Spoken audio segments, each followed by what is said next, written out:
Catherine एक खुले कमरे में ढेर सारी लटकी हुई लहसुन देखती है। यहाँ तक कि लहसुन की गंध भी वो सूंघ पा रही थी। उसका मानना था कि लहसुन खून में होने वाले बहुत सारे रोगों को नष्ट कर देता है, शरीर को शुद्ध रखता है, लेकिन इसे रोज खाना होगा आपको। उसने देखा कि बाहर भी एक बगीचे के मुहाने पे लहसुन है, साथ ही वहाँ पे कुछ और औषधियाँ भी रखी हैं। वो कहती है कि ये पौधे हमारी मदद करते हैं बीमारियों से लड़ने में। मेरी माँ लहसुन और दूसरी जड़ी बूटियाँ खरीद रही है। मेरे घर में कोई बीमार है, वहाँ पे अजीब सी जड़ियाँ रखी हैं। इन जड़ियों को मुंह, कान या फिर किसी और अंग में कुछ देर के लिए रखा जाता है। आगे वो कहती है कि मैं एक दाढ़ी वाले बूढ़े को देख रही हूँ। ये गांव के उपचारकों में से एक है। ये हमें बताते हैं कि क्या करना चाहिए बीमारी में। यहाँ पे किसी तरह का प्लेग फैला हुआ है जिससे बहुत सारे लोग मर रहे हैं और सबों का संलेपन भी नहीं किया जा रहा है क्योंकि उससे दूसरों को भी बीमारी होने का खतरा है। इसलिए मृतकों को सीधे ऐसे ही ज़मीन में दफन कर दिया जा रहा है। पर इससे लोग खुश नहीं हैं क्योंकि उन्हें लगता है कि ऐसे तो मृतक की आत्मा भटकती रहेगी। समझ सकते हैं, कोरोना ने भी तो कुछ ऐसे ही मंजर दिखाया था ना। लोगों की अंतिम क्रियाएं भी ठीक से नहीं हो पा रही थी। अब जो लोग चले गए वो तो सच को देख समझ पा रहे थे कि आत्मा का अंतिम संस्कार, शव का संरक्षण या फिर इस तरह की किन्हीं और प्रक्रियाओं से आत्मा का कोई लेना देना नहीं होता। मृत्यु एक स्वतः क्रिया है और आत्मा को मोक्ष या गति उसके अपने कर्मों पे डिपेंड करता है, ना कि अंतिम क्रियाओं से। ठीक है, ये हमारा अपने चले गए प्रियजनों के प्रति श्रद्धा भाव है कि हम उनके लिए कुछ करें। लेकिन अगर किसी परिस्थितिवश, किसी कारणवश कुछ नहीं कर पा रहे हैं तो गिल्ट की ज़रूरत नहीं है। वो अपने कर्मों के हिसाब से गति पा चुके होंगे।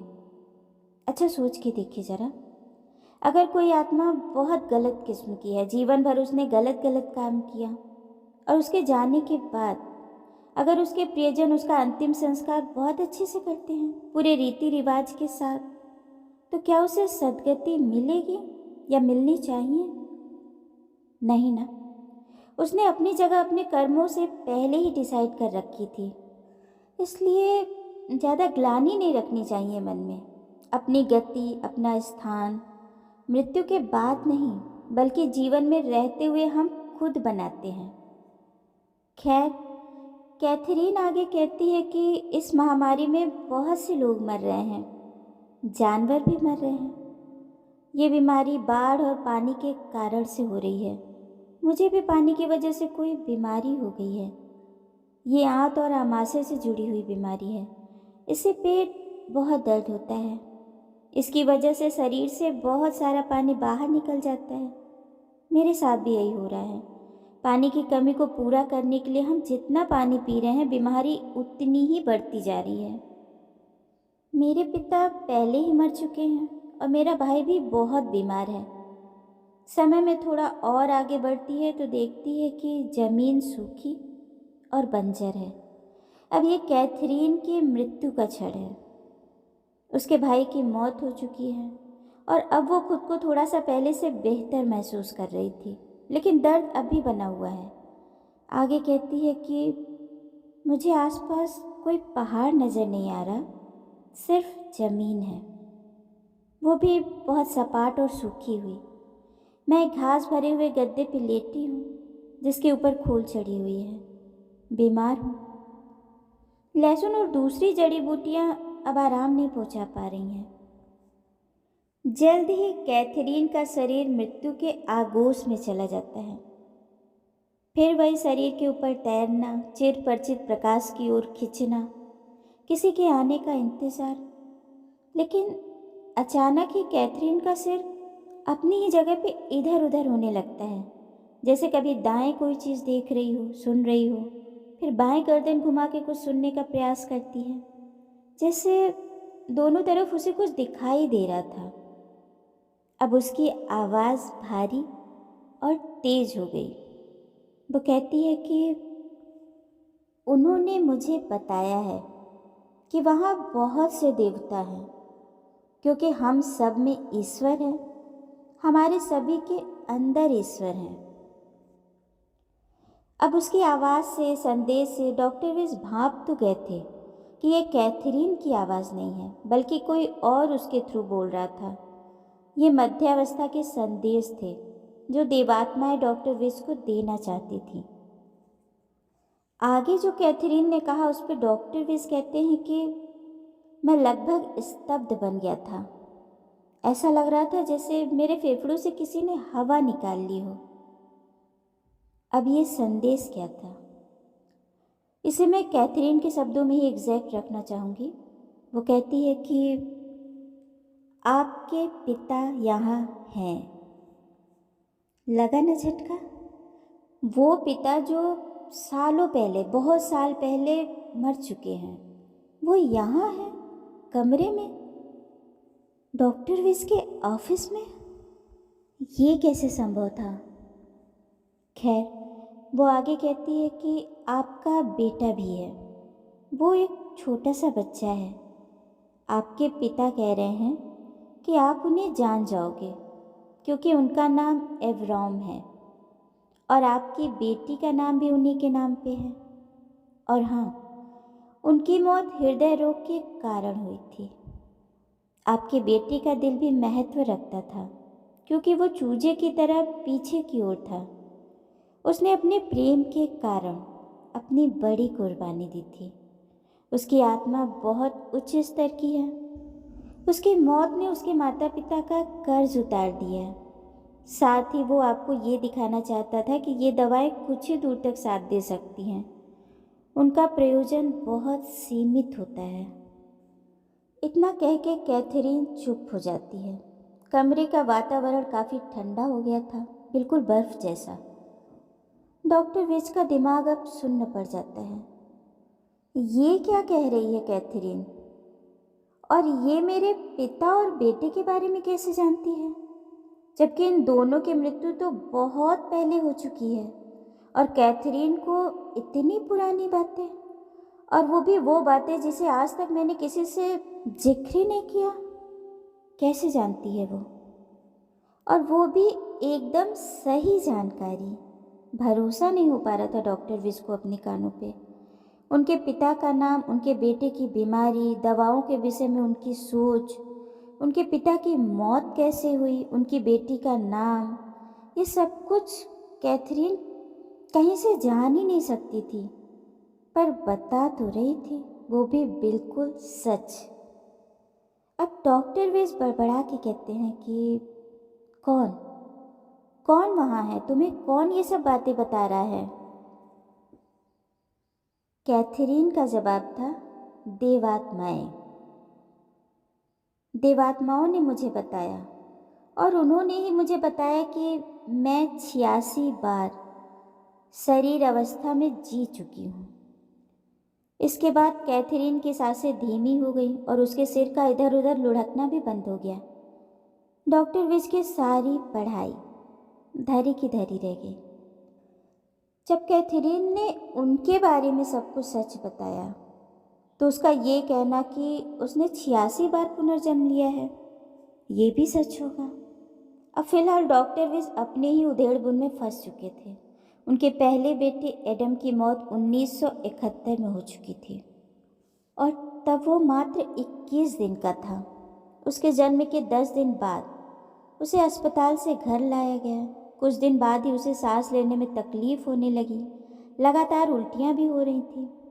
बाद में पता चला कि उसे एट्रियल सेप्टल नाम की कोई बीमारी थी। ये लाखों बच्चों में से किसी एक को होती है। इसमें हृदय तक ऑक्सीजन वाला खून ले जाने वाली पल्मोनरी सिरा गलत दिशा में मुड़ी होती है। ये ऐसे मान लीजिए जैसे दिल उल्टी दिशा में पलट जाए।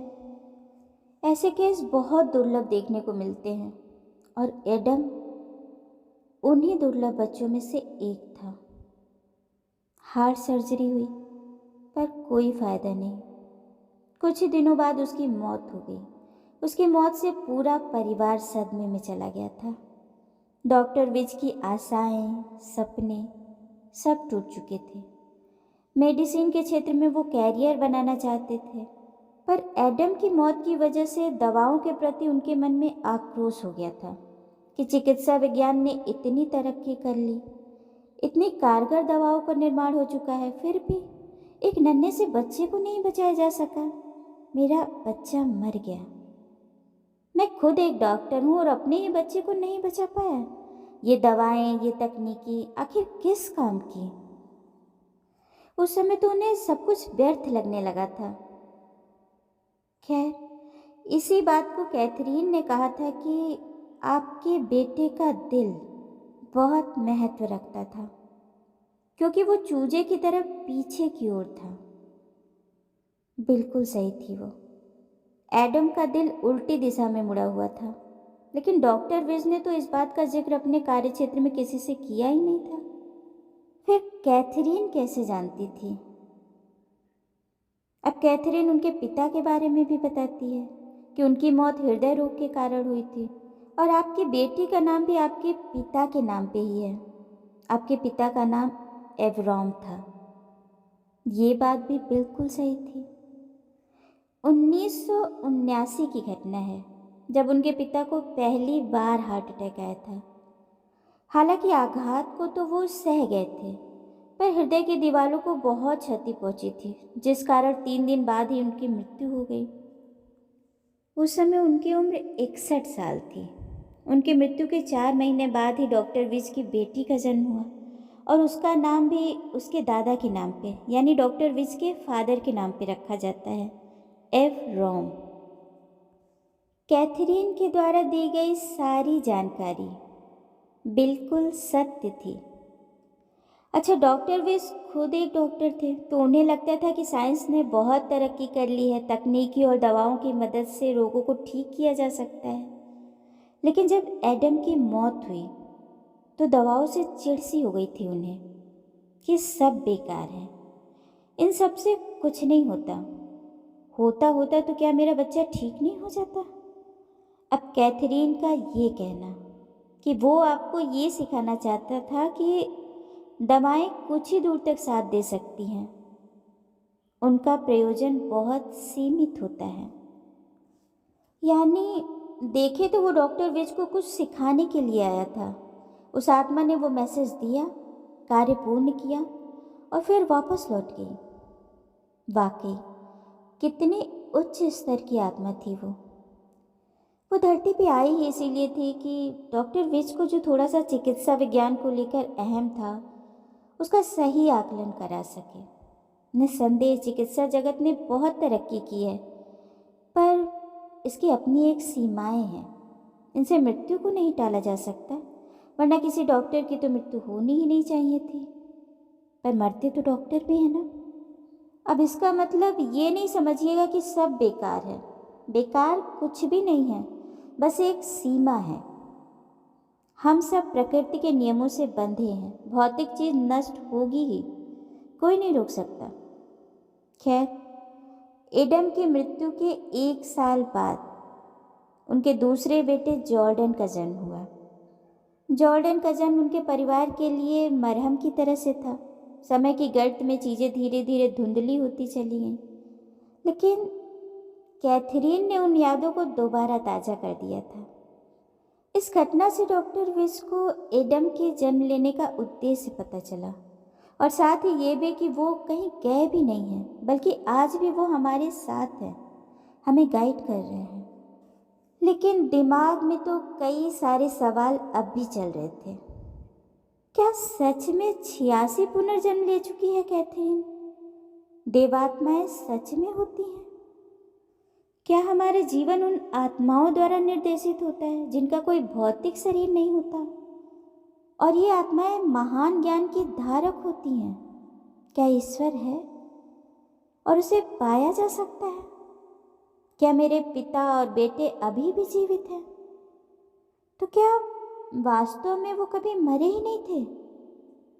क्या मेरा बेटा एक अति उन्नत आत्मा थी और क्या उसने हमारे कार्मिक ऋणों को उतारने में मदद की? क्या उसी ने मुझे चिकित्सा और मानवीयता की शिक्षा देकर फिर से मनोचिकित्सा की तरफ बढ़ाया? अब डॉक्टर विज का दिल, दिमाग, अंतर्मन सब चल रहा था। बहुत सारे सवाल उनके दिमाग में तैर रहे थे। आगे डॉक्टर विज कहते हैं कि मैंने एकत्व की प्रबल भावना को अनुभव किया। मेरा जीवन अब पहले जैसा बिल्कुल नहीं रहेगा। मैंने मौत का डर खो दिया था। खैर, कैथरीन का सत्र अभी भी जारी था। आगे की घटनाओं का जिक्र हम अगली कड़ी में करेंगे।